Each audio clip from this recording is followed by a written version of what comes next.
Joining us now to discuss the President's State of the Union address is Penny Young Nance, the CEO and President of Concerned Women for America, the nation's largest public policy women's organization. Penny, thank you so much for joining us today. First off, as a mother and someone who represents over 500,000 women across America, did the president hit on the biggest issues facing women today? He absolutely did. Anytime that there's a poll of the concerns of women, of American women, crime is always at the top 5. And it depends on what's going on. It can be even the top couple. And certainly American women have grown tired and disgusted of the stories every day in the news of young women who are murdered at the hands of illegal immigrants.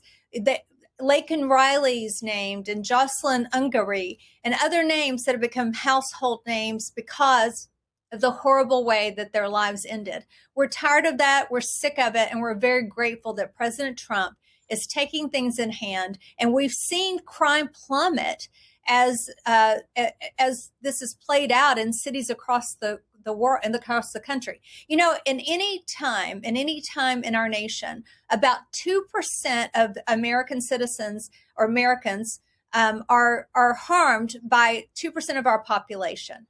And so when you take in hand that 2%, as the president has, you have much more safety on the American streets. So what was going through your mind when President Trump highlighted some of the guests yesterday, like the parents, if I remember correctly, of Zaruska and others? What were you feeling at those moments? Part of my story is I also was a victim of crime. When I was pregnant with my daughter, I was attacked and assaulted on a running path in Virginia.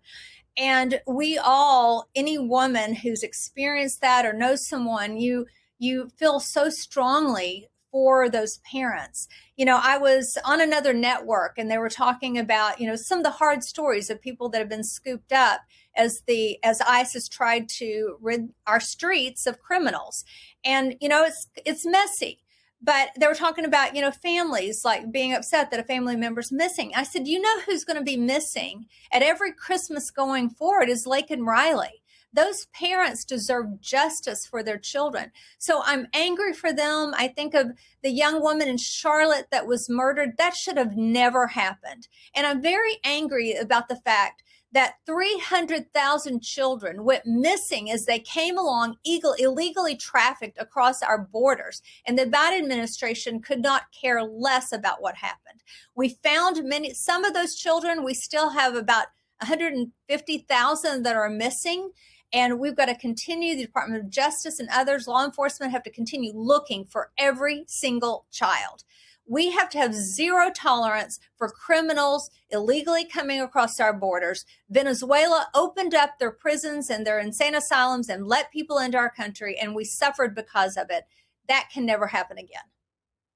So continuing on your point then, how do you feel about what the Trump administration has done in terms of crime, whether it's sending the National Guard into cities, having ICE deport illegal criminals? Just talk to us about some of the measures that this administration has taken.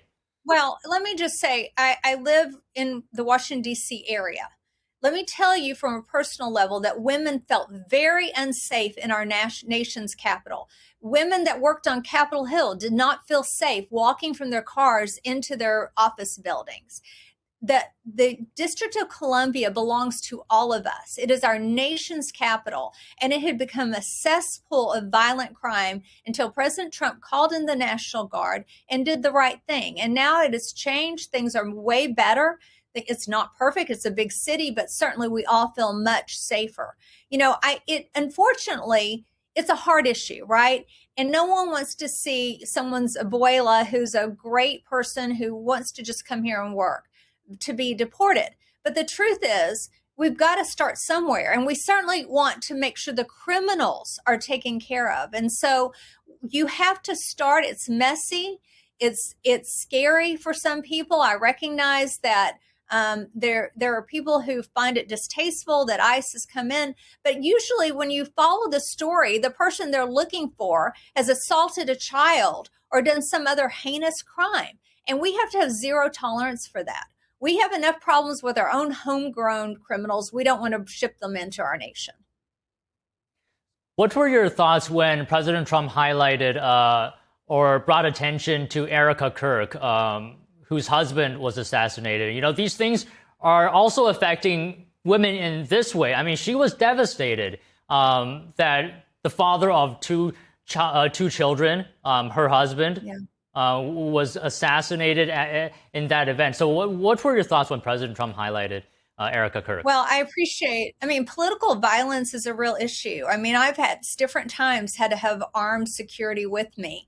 After the overturn of the Dobbs decision and the overturn of Roe with the Dobbs decision, there was threats made against our organization, against me personally. And so we have to be very careful. We have to be very safe. And we hardened our building and did all sorts of things. We have to have zero tolerance for political violence. And it starts with the leaders that are using, horrible language, alarmist language, and ramping up people on their side to think that somehow this father of two children, that this, young man was a threat to them. He was a threat to their ideology. He wasn't a threat to their personal safety in any way. And so they made it seem like it was something different. And of course, someone who was, already on the edge, who was in a romantic relationship with a person who was trans, somehow decided that he was going to be the purveyor of justice. And now Erica Kirk has to raise her children alone. And let me just add one other thing. I am disgusted by the way people have treated her.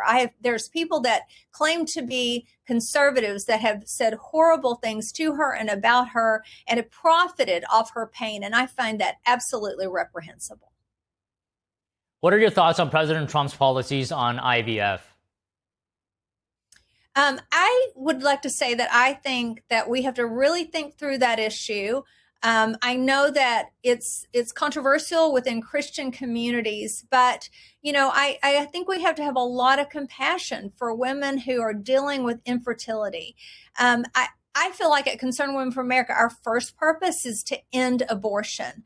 We are losing 1 million children a year. By the way, we're not even at replacement rate anymore in the U.S. The kooks that told us that there was a population explosion now have to admit that they were wrong. And replacement rate is 2.1. We're at 1.6 in our country. If we keep going, we're not going to be able to continue with the same level of Social Security, Medicare, Medicaid for our elderly people. There's not enough human beings in our nation right now to continue at that level. Besides, you have many young people that are missing out on the joy and the completion that parenthood gives you. So we're working to end abortion, to protect human life, to protect it from conception to natural death, and to have compassion for women who feel like they're in this moment, they don't know what to do. We're working on a piece of legislation called pregnancy.gov that puts all the options. Often women don't even know all the options that are open to them. And they have to go to many, many websites to find out right now. But, we have right now in this country $1 trillion in social services, things like healthcare, things like housing and educational grants and foster care and adoption services and many, many other opportunities for women that support them in an unplanned pregnancy. So we're trying to get that all in one place under HHS, constantly updated and available by your zip code so that you can know what's in your area. So if a woman is facing an unplanned pregnancy, that she's able to reach out and know what options are available to her and we hope will choose life instead. And I just wanted to add to your point that you said we're not at replacement level even. This is on top of the fentanyl crisis where tens of thousands of Americans are being killed every year. So we're not at replacement level and tens of thousands of people are dying. So this is worth something for lawmakers to think about. And then add to that 1 million, and I guess that would go into that same number, but we are losing 1 million babies a year in abortion. And so we need to have a culture of life in our country where we respect the dignity of every human being, that they were created in God's image, ordained for this earth, and to deserve respect from conception to natural death. Our elderly and our young people who have abilities, specific issues with abilities, all of them are precious in the sight of God and are part of our human family. At the very least, we need to respect them. But you asked about IVF. We need to respect the fact that we have women that are struggling. I do hope that we don't forget about adoption. We have children that are in foster care and adoption right now, many of whom are not available for adoption for various and sundry reasons. And I think we need to lean into that more. And make them available earlier for adoption. But there are children that need forever homes. And so I would urge people to also consider to be willing and to be open to bringing in another child into their family. Yeah, that is a great point as well. But that's all the time we have for you today, Penny. Really great to speak with you. Thank you so much. You too. God bless you.